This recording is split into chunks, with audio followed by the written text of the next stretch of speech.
Hi, and welcome to our latest short thought. It's the run up to Easter now, and so we're going to be looking at the events leading up to Jesus' death and resurrection. So we're following on from the trial of Jesus now, and it recorded in John chapter 18 is a really strange little event, also recorded in the other Gospels. And we read John 18 verse 39. But it is your custom for me to release to you one prisoner at the time of the Passover. Do you want me to release the King of the Jews? They shouted back, No, not him. Give us Barabbas. Now Barabbas had been taking part in an uprising.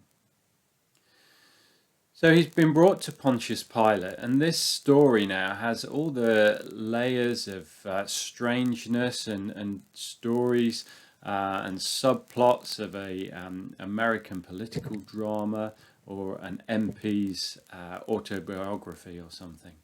So Jesus had been arrested by the Jews, and they wanted him dead, but they didn't have the authority to execute him.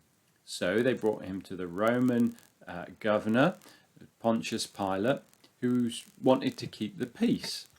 And he wasn't so comfortable sending an innocent man to his death. So he suggests this arrangement of releasing Jesus according to a Jewish tradition of the time.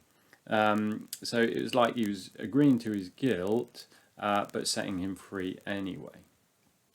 But the leaders and indeed the crowd called for Barabbas to be released instead. So who is Barabbas?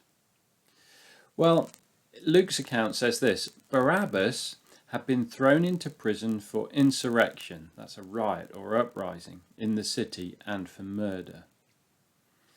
So here we have him. Here's Pontius Pilate on the top and Barabbas there in prison. So Barabbas was a guilty man. He was a rebellious man.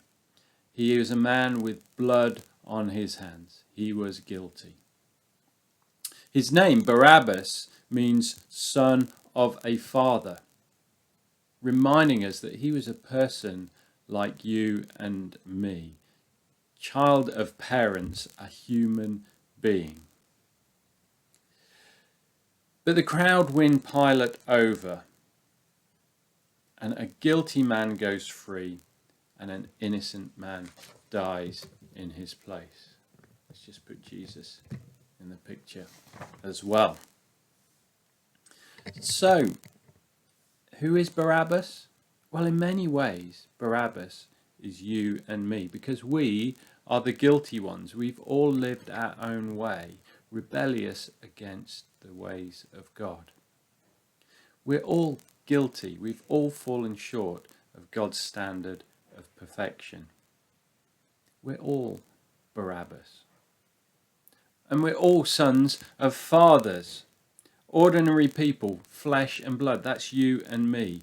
Children of parents, or the old-fashioned way, sons of man, set free by the Son of God. We're all Barabbas. And Barabbas was substituted for Jesus. Jesus was substituted for Barabbas. So the guilty one is set free, and the innocent one is imprisoned.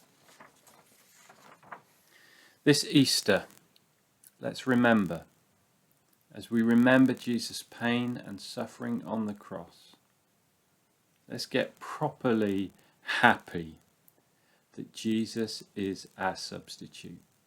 The innocent one took the punishment, that we, the guilty ones, go free.